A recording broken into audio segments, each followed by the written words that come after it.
Buenos días, hermanos, a los que no he saludado, buenos días a todos.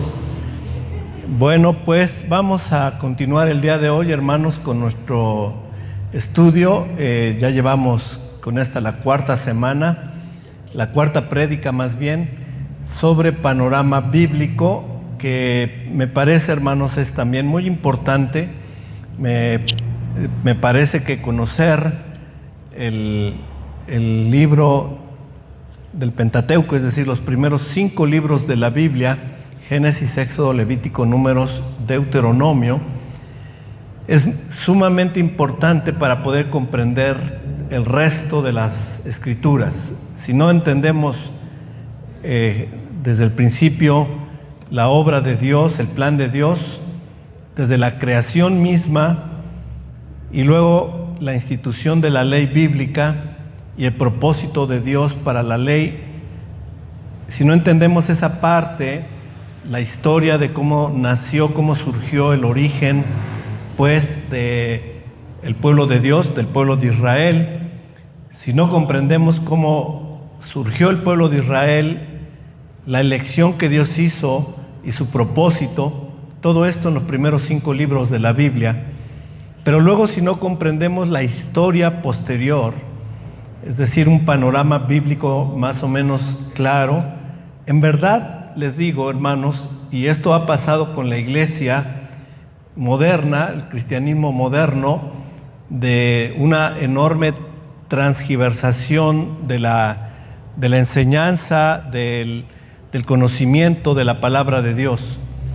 Se leen pasajes bíblicos y se les da una interpretación totalmente ajena, contraria muchas veces de lo que realmente Dios quiso hablar a través de su palabra y de las enseñanzas mismas del Señor Jesucristo y de los apóstoles. Así que el complemento del Pentateuco más un panorama bíblico claro y entendible que está aquí en la Biblia, sin esas cosas no vamos a poder comprender de manera completa el mensaje de Jesucristo y los apóstoles. Así que es muy importante poder tener muy claro la enseñanza de este panorama bíblico.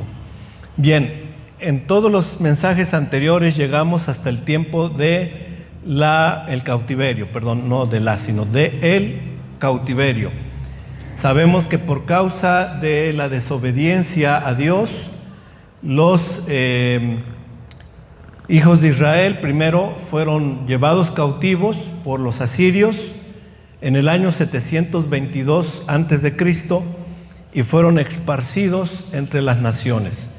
Perdieron su identidad y hoy día están esparcidos entre las naciones y muchos de ellos ni siquiera tienen idea ni conocimiento de que son descendientes de las 10 tribus de Israel, especialmente de la tribu de Efraín, de la cual el Señor a través de Jacob dio una profecía de que de ellos sería colmada la multitud de las naciones, de ellos vendría la multitud de las naciones.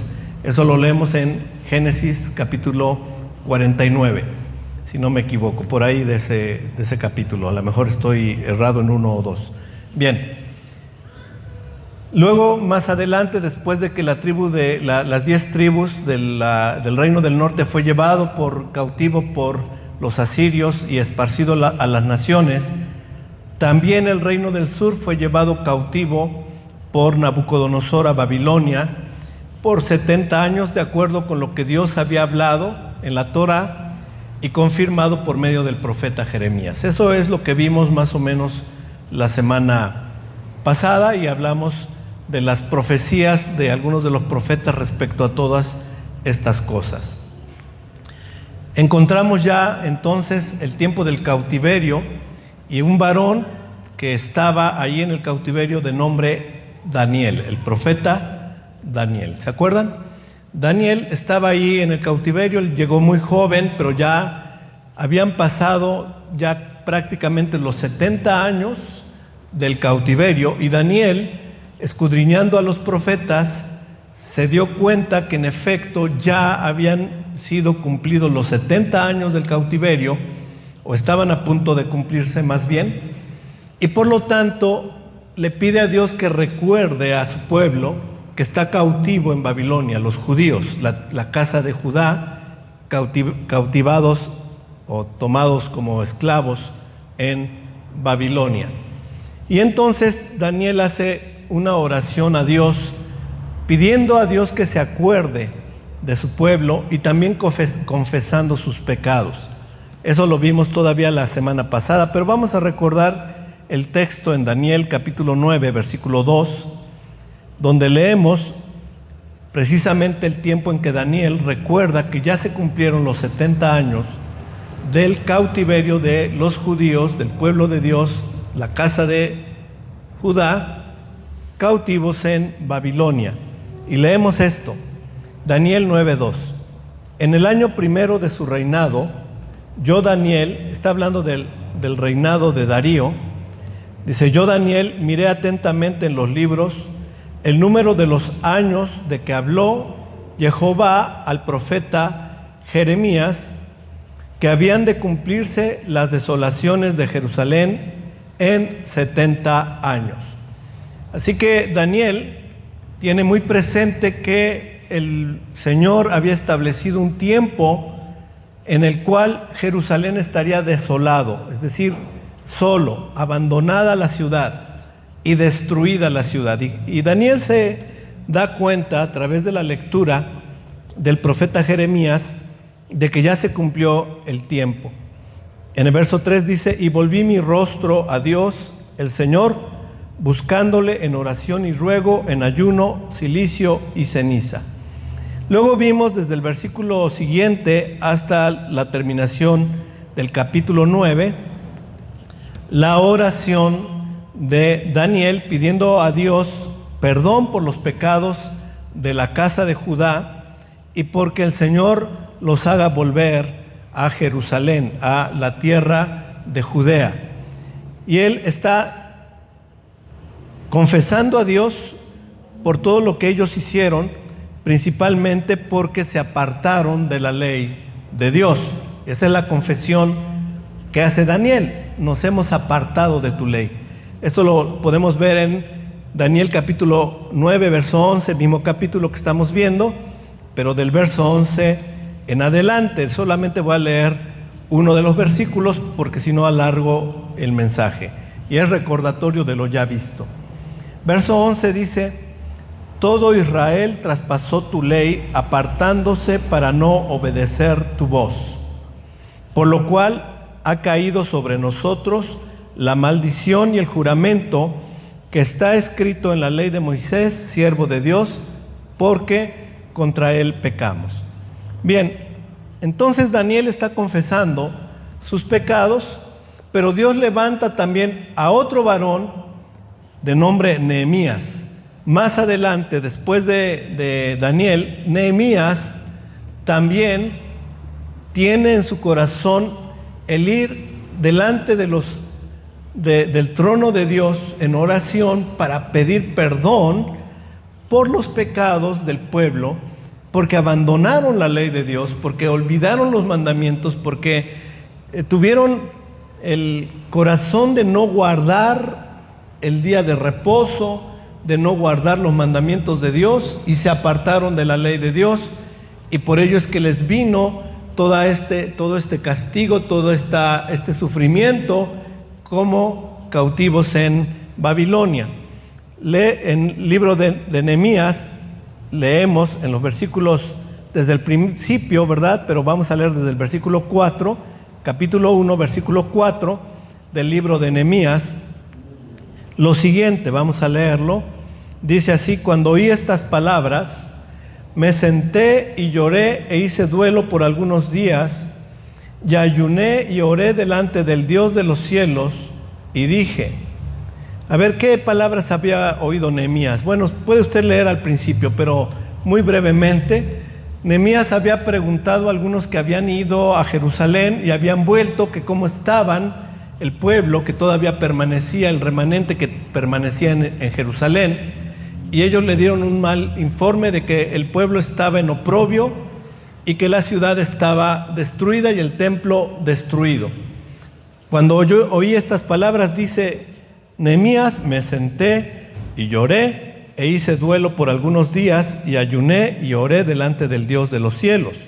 Está confesando y va a comenzar a una confesión. Dice así, y dije, te ruego, oh Jehová, Dios de los cielos, fuerte, grande y temible, que guarda el pacto y la misericordia a los que le aman y guardan sus mandamientos.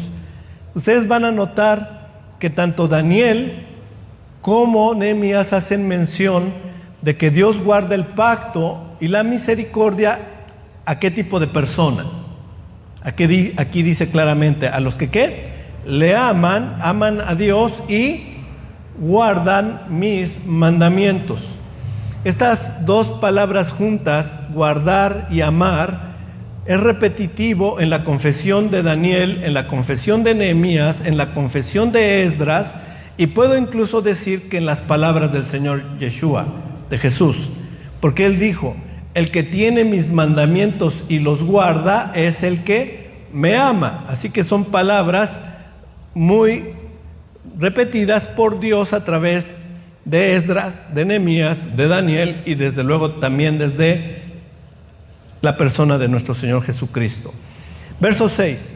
Esté ahora atento tu oído y abiertos tus ojos para oír la oración de tu siervo, que hago ahora delante de ti día y noche por los hijos de Israel tus siervos, y confieso los pecados de los hijos de Israel que hemos cometido contra ti, sí, yo y la casa de mi padre hemos pecado. Viene la confesión de Nehemías. ¿En qué consiste el pecado de Nehemías y el pueblo? En realidad, pienso yo que no es que Nehemías haya hecho por él estos pecados, sino que él toma como líder, como representante del pueblo, la confesión a nombre del pueblo de los judíos, del pueblo de Israel que estaban aún cautivos en Babilonia. Y esta es la confesión. Verso 7. En extremo nos hemos corrompido contra ti y no hemos guardado los mandamientos, estatutos y preceptos que diste a Moisés, tu siervo. La confesión de Nehemías es, estamos corrompidos, y la corrupción que tenemos se debe a que no hemos guardado los mandamientos que tú le diste a Moisés, los mandamientos de Dios, el cual dio a Moisés. En eso consistía el pecado, no guardar los mandamientos de Dios. Aquí está claramente expresado por Nehemías. Claro, también es considerado profeta. Nehemías está confesando. Y dice en el verso 8, acuérdate ahora de la palabra que diste a Moisés tu siervo, diciendo, si vosotros pecareis, yo os dispersaré por los pueblos. Ya lo había ocurrido para este momento. Las 10 tribus de la casa de Israel estaban dispersas y perdiendo su identidad, mientras que la casa de Judá estaba cautiva en Babilonia, y la tierra de Israel, la ciudad santa de Jerusalén, abandonada. Así que ya estaba ocurriendo. Y él está orando y diciendo, dice entonces, si vosotros pecareis, yo os dispersaré por los pueblos. Verso 9, pero si os volviereis a mí y guardareis mis mandamientos y los pusiereis por obra, aunque vuestra dispersión fuera hasta el extremo de los cielos, de allí os recogeré y os traeré al lugar que escogí para hacer habitar allí mi nombre. Voy a hacer aquí una pausa. Nehemías ya está junto con Daniel en el tiempo final del cautiverio. Durante 70 años, el pueblo de Israel, en particular la casa de Judá, está cautiva en Babilonia. Fueron llevados presos por Nabucodonosor. La historia nos narra de que Nabucodonosor cayó un poco tiempo después del cautiverio. Es decir, el cautiverio ocurrió en el año 587 antes de Cristo. La dispersión de la Casa del Norte había ocurrido en el año 722 antes de Cristo, y el cautiverio, cuando Nabucodonosor conquistó Jerusalén y llevó cautivos a los judíos, fue en el año 585 antes de Cristo. Es decir, más de 100 años después del cautiverio, de la dispersión de la Casa del Norte, ocurrió el cautiverio de la Casa del Sur, de la Casa de Judá. Y durante esos 70 años los judíos estuvieron viviendo en Babilonia. Ahora, esto que voy a comentar ahora fue narrado y es narrado por la historia. En particular hay un profesor, investigador de la Universidad Hebrea de Jerusalén, un judío llamado David Sedaka, quien ha dado conferencias sobre este tema, y que en una de sus conferencias precisamente habló de lo que ahora voy a mencionar. Esto, por lo tanto, que voy a mencionar es algo que los estudiosos narran de lo que ocurrió durante los 70 años del cautiverio, para explicar dos cosas que sucedieron allá. ¿Cuáles dos cosas sucedieron allá? Una, el surgimiento de las sinagogas. Las sinagogas son mencionadas en el Nuevo Testamento. Si usted se da cuenta, en el Nuevo Testamento se habla de las sinagogas. Pero dígame usted en qué versículo del Antiguo Testamento se habla de una sinagoga. No hay. No existe. Porque las sinagogas no existieron en el tiempo de Moisés, en el tiempo de los jueces, en los tiempos de los profetas, en el tiempo de la dispersión de Israel, cuando fueron llevados a las naciones, sino que aparecieron hasta el tiempo del cautiverio babilónico. La pregunta que se hacen los investigadores es, ¿cómo surgieron?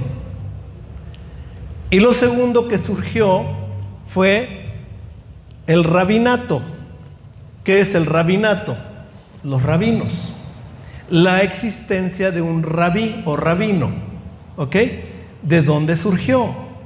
Porque, otra vez, hago mención de que en el Nuevo Testamento, en los Evangelios, en el libro de los Hechos, en las epístolas, se hace mención de los rabinos y se hace mención de las sinagogas, ¿de acuerdo? ¿Ha leído usted de un rabino en la palabra rabino en el Nuevo Testamento? Sí, al mismo Jesús le decían rabí, ¿ok? Sinagogas en el Nuevo Testamento, el Evangelio nos narra que Jesús entró a una sinagoga, o que Pablo entró a una sinagoga en un día de reposo. Cosas que no existían en el Antiguo Testamento. ¿Cómo aparecieron? ¿De dónde surgieron? Ni siquiera son mandatos en la Torá. Si usted lee la ley de Dios, la Torá, no aparece un mandato de sinagogas ni aparece un mandato de rabinatos. Así que aparecieron durante el tiempo del cautiverio. ¿Cómo es que aparecieron? Bueno, en la conferencia de este antropólogo e historiador y arqueólogo de la Universidad Hebrea de Jerusalén, David Sedaka, menciona que cuando los judíos estaban en el cautiverio, ellos se dieron cuenta que estaban ahí por el pecado. Ellos pudieron darse cuenta, estamos aquí por causa del pecado. ¿Y ahora qué hacemos? Entonces buscaron a alguien que les pudiera hablar de la ley de Dios, la cual ellos sabían que habían transgredido, y sabían que como consecuencia de haber desobedecido a Dios, tal como lo está confesando Nehemías dice, hemos transgredido tu ley, no hemos guardado los mandamientos que tú diste a tu siervo Moisés. Ellos se dieron cuenta de que habían pecado contra Dios al no guardar los mandamientos de Dios, e incluso tener desconocimiento de los mandamientos de Dios. Cosas, por cierto, no muy diferentes a lo que hoy día estamos viendo, porque hay muy poca gente del pueblo de Dios que conoce la ley de Dios. Hay poca gente en realidad. Incluso si yo les pregunto, díganme los 10 mandamientos, a muchos hermanos en Cristo no se lo saben.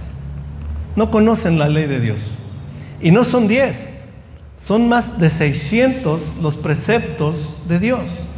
Así que si les digo, díganme 50, pues ya cada vez son menos los que pudieran citar 50 mandamientos. Entonces, y no son 50, son más de 600. Así que la verdad es que estamos en plena decadencia, igual que en el tiempo del cautiverio babilónico. Entonces ellos se preguntaron, ¿qué hacemos? ¿Cómo resolvemos esto? Y entonces se acordaron, y no estoy muy seguro si esto lo vimos en la última prédica. Si ya lo vimos, háganme señas, porque como predico en varias iglesias de gracia y paz, de repente ya no recuerdo bien si ya lo vi aquí. Creo que no, ¿verdad? Esto no. Ok, bien. Lo voy a dramatizar un poco para mejor comprensión, ¿de acuerdo? Hagan de cuenta que yo soy un judío en el cautiverio y mi nombre es Jacob. Y yo tengo un amigo que se llama Yosef, también del cautiverio. Y yo estoy platicando con Yosef y le digo, oye Yosef, estamos en plena desgracia, estamos mal. Y todo esto, Yosef, porque no guardamos la ley de Dios. Oye Yosef, ¿tú te acuerdas de la ley de Dios? Y Yosef me contesta, no, si tú eras el que sabía, yo no me acuerdo de nada. Pues ¿qué hacemos, Yosef? Porque si seguimos ignorando la ley y no guardando la ley, más castigo vendrá sobre nosotros. Y uno de nosotros, Yosef, se acuerda, oye, ¿te acuerdas que tenemos un amigo? Matillahu. Matillahu era escriba. Ahora, déjenme comentarle algo acerca de los escribas. ¿Qué era un escriba? ¿Qué hacían los escribas antes del cautiverio y desde tiempo de Moisés? Escribían la ley, por eso se llamaban escribas. Copiaban la ley de Dios, porque la ley se escribía, ya no era en imprenta, en libros, como hoy lo tenemos, sino que eran pergaminos de pieles que se enrollaban, eran rollos de piel, pero que hacerlos era muy minucioso, muy costoso. Para escribir la Torá se tenía que matar a un rebaño completo de ovejas para tener la piel necesaria, y un escriba docto tenía que dedicarle 1 año y medio aproximadamente de su vida en copiar letra por letra la ley de Dios. Así que no era ni barato, ni sencillo, ni fácil. Y un escriba tenía que ser un sacerdote descendiente de Aarón, de la casta sacerdotal, muy preparado, que tenía primero que memorizar, por ejemplo, Génesis 1 al 15 de memoria, ¿ok? Se lo tenía que memorizar para poderlo escribir. Así que el escriba primero memorizaba, ya que tenía de memoria Génesis 1 del 1 al 15, y hago mención de este texto porque es el que están aprendiendo nuestros alumnos en la escuela, de memoria, como los escribas. Bueno, tenían que memorizar Génesis del 1 al 15 de memoria para poder empezar a escribir. A pesar de que lo sabían de memoria, tenían que ir copiando letra por letra y signo por signo del hebreo. Y cuando terminaban, contaban las letras y los símbolos de lo que habían copiado en el original que estaban usando para la nueva copia, y tenían que coincidir exactamente el mismo número de letras y de símbolos. Ahora, eso a lo mejor usted no lo imagina lo complejo que es, porque el hebreo es sumamente complejo en su escritura. Tiene símbolos, tiene puntos, muchas cosas que en español no lo entendemos, pero ellos tenían que ser muy cuidadosos en contar, y cuando no había error, que el número era exactamente el mismo de la nueva copia que del original, podían seguir adelante. El punto es, a lo que estoy queriendo llegar, es que un escriba era una persona bien preparada, que conocía la palabra de Dios, que la había memorizado porque había hecho ese trabajo durante muchos años, tenía en memoria la palabra de Dios. Desde luego, desde niños habían aprendido la palabra de Dios también prácticamente de memoria. Así que un escriba en la deportación babilónica era una persona conocedora. Y entonces Joseph y Jacob podían decir, pues vamos con el escriba Moshe, voy a decir. Hoy creo que ya le había puesto otro nombre, pero no importa. Vamos con el escriba Moshe. Él era escriba, él conoce la palabra. Entonces íbamos a la casa donde Moshe vivía, y le decíamos, Moshe, tú eres escriba, léenos algo de la escritura. Y Moshe decía, ok, tengo un poco de la escritura, un rollo, pero me falta lo demás, sin embargo me acuerdo. Ok, léenos algo. Entonces el escriba leía la escritura a los que tenían interés. Pero luego, según explica David Sedaka en su conferencia, ellos le podían decir a Moshe, oye Moshe, está muy bonito todo lo que nos estás hablando, pero no lo entendemos. Entre otras cosas no lo entendemos porque lo que nos estás leyendo está en hebreo y la lengua que hablamos es el arameo. Así que no entendemos, aunque son lenguas similares, es como español y portugués, no entendemos bien. Por favor, explícanos lo que acabas de leer. Y entonces, un escriba pasó de ser solo un lector o copista de la ley a alguien que interpretaba la ley. ¿Ok?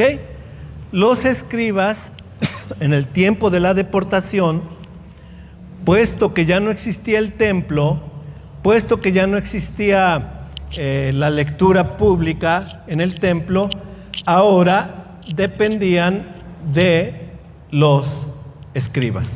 ¿Ok? Quienes se volvieron no solamente copistas, sino instructores de la ley. ¿Y cómo se le dice a un instructor? ¿Cómo se le dice? Maestro. ¿Y cómo se dice maestro en hebreo? Rabí. ¿Y cómo se dice nuestro maestro en hebreo? Rabino. ¿De dónde vino la palabra rabino? De rabino, que significa nuestro maestro. Ahí, en el tiempo del cautiverio, es justamente donde aparece la figura del rabino. Los rabinos fueron los primeros rabinos, quise decir más bien, los primeros rabinos fueron escribas, conocedores de la ley, que explicaban al pueblo la palabra de Dios. Y esto sucedió en el cautiverio. Ahora, ¿cómo surgieron las sinagogas? Explicaba el doctor Sedaka en su conferencia que comenzaron a reunirse en casas para escuchar a un rabino, a un escriba, la interpretación de la palabra de Dios. Pero poco a poco se juntaban más personas.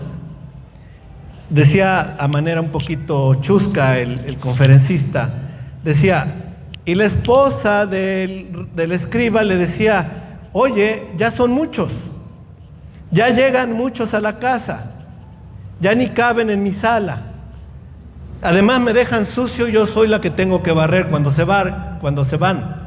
Así que, ¿por qué no se buscan un lugar? Y entonces ellos tomaron la decisión de buscar un salón donde reunirse. Más o menos lo mismo que pasa en la iglesia hoy día.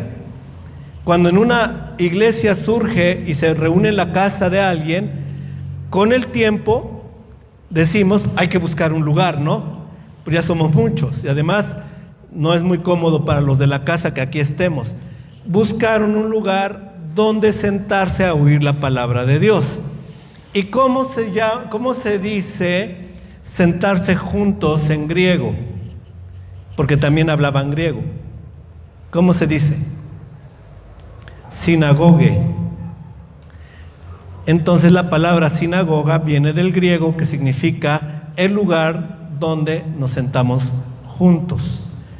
De ahí surgieron la sinagoga y el el rabinato. Aunque en el cautiverio babilónico no se le llamó sinagoga hasta varios siglos después. ¿Ok? Pero ahí surgió. Muy bien. Entonces, esto es importante entenderlo, porque antes en el Antiguo Testamento no había ni sinagogas ni rabinos. ¿Ok? Entonces vamos a seguir ahora con la historia que estamos estudiando.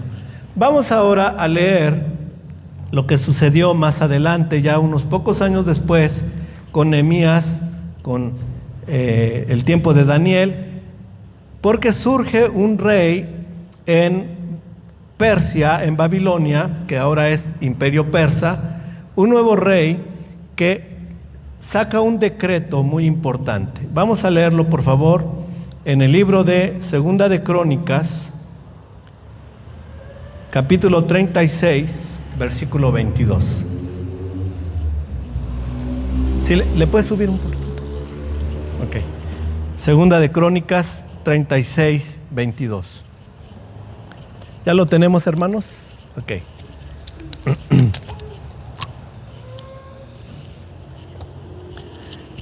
Aquí vamos a leer acerca de un rey de Persia llamado Ciro. ¿Ok? Ciro el persa.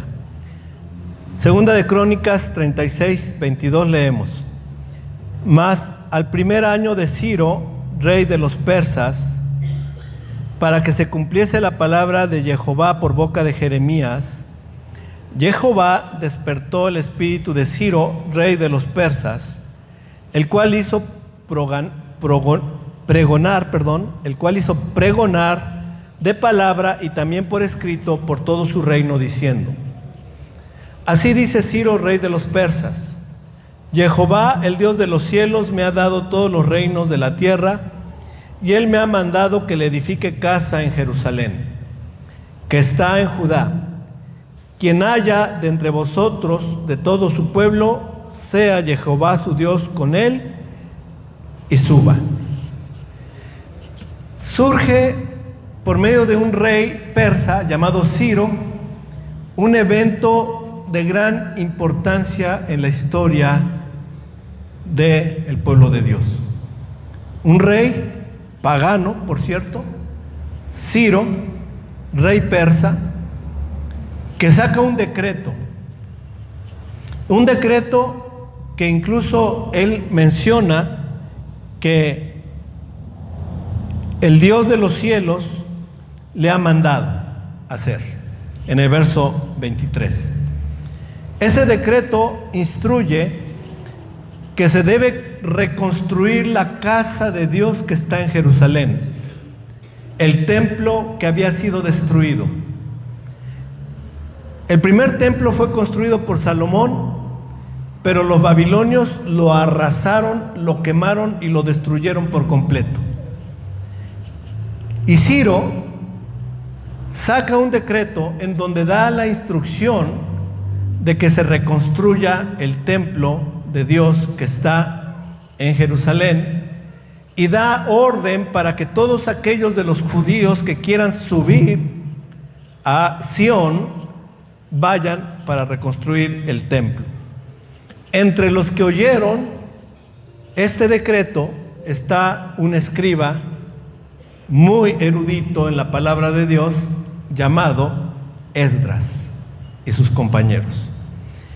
Esdras capítulo 1 nos narra lo siguiente. Esdras capítulo 1 versículo 1 dice: en el primer año de Ciro, rey de Persia, vean que está haciendo referencia exactamente al tiempo de ese decreto, y de hecho va a hacer referencia al mismo decreto. Dice: para que se cumpliese la palabra de Jehová por boca de Jeremías, despertó Jehová el espíritu de Ciro, rey de Persia, el cual hizo pregonar la palabra, y también por escrito por todo su reino, diciendo: así ha dicho Ciro, rey de Persia: Jehová, el Dios de los cielos, me ha dado todos los reinos de la tierra y me ha mandado que le edifique casa en Jerusalén, que está en Judá. Quien haya entre vosotros de su pueblo, sea Dios con él, y suba a Jerusalén, que está en Judá, y edifique la casa de Jehová, Dios de Israel. Él es el Dios, el cual está en Jerusalén. Y a todo el que haya quedado en cualquier lugar donde more, ayúdenle los hombres de su lugar con plata, oro, bienes y ganados, y además de ofrendas voluntarias para la casa de Dios, la cual está en Jerusalén. Así que, hermanos, lo que estamos viendo aquí es que Esdras oye el llamado y Esdras se levanta para ir a Jerusalén e iniciar la reconstrucción del templo. ¿Ok? Se han cumplido ya los 70 años de cautiverio y Dios está trayendo de regreso a su pueblo a Jerusalén precisamente. Vamos a leer ahora Esdras capítulo 3, versículos 21 en adelante. ¿Ok? Esdras 3, 21 en adelante. Bien, dice así: Cuando llegó el mes séptimo, y estando los hijos de Israel ya establecidos en las ciudades, se juntó el pueblo como un solo hombre en Jerusalén. Entonces se levantaron Jesúa, hijo de Josadac, y sus hermanos, los sacerdotes, y Zorobabel, hijo de Salatiel, y sus hermanos, y edificaron el altar del Dios de Israel para ofrecer sobre él holocaustos, como está escrito en la ley de Moisés, varón de Dios. Y colocaron el altar sobre su base porque tenían miedo de los pueblos de las tierras, y ofrecieron sobre él holocaustos a Jehová, holocaustos por la mañana y por la tarde. Celebraron asimismo la fiesta solemne de los tabernáculos, como está escrito, y holocaustos cada día por orden conforme al rito, cada cosa en su día. Además de esto, el holocausto continuo, las nuevas lunas y todas las fiestas solemnes de Jehová. Vean ustedes que como resultado de su deseo de obedecer a Dios, ellos volvieron a guardar los mandamientos de Dios respecto a las fiestas bíblicas, respecto a las lunas nuevas, respecto a todos los mandamientos que Dios había dado por medio de Moisés a su pueblo, y estaban guardándolas. Vamos a seguir leyendo en el verso 5. Dice: además de esto, el holocausto continuo y las nuevas lunas y todas las fiestas solemnes de Jehová y todo sacrificio espontáneo, toda ofrenda voluntaria a Jehová. Desde el primer día del mes séptimo comenzaron a ofrecer holocaustos a Jehová, pero los cimientos del templo de Jehová no se habían echado todavía. Aquí entonces lo primero que ellos reanudan o establecen nuevamente, permítanme acomodarme un poco aquí porque se me mueve todo. Okay. Estuvo entre las cosas que ellos mandaron o comenzaron a hacer fue las fiestas, los holocaustos, las ofrendas, pero todavía no está reconstruido el templo, aún falta por ser reconstruido. La intención de Esdras y de los que estaban con él era restaurar la adoración a Dios en el templo en Jerusalén, pero también restaurar, renovar y restablecer la obediencia del pueblo a los mandamientos de Dios. Porque ellos reconocían y les resultaba bien claro que lo que habían padecido en el cautiverio se debía a la desobediencia a los mandamientos de Dios. Y ellos querían garantizar que esto no volviera a ocurrir. ¿Y cómo lo hicieron? A continuación vamos a hablar de esto precisamente. ¿Cómo lo hicieron? Bien, antes de eso, me gustaría mencionar. Bueno, vámonos a esa porción. Después hago mención de lo que quiero hablar. Vámonos a Esdras 10. Nos saltamos un poquito algunos capítulos y vámonos hasta Esdras capítulo 10.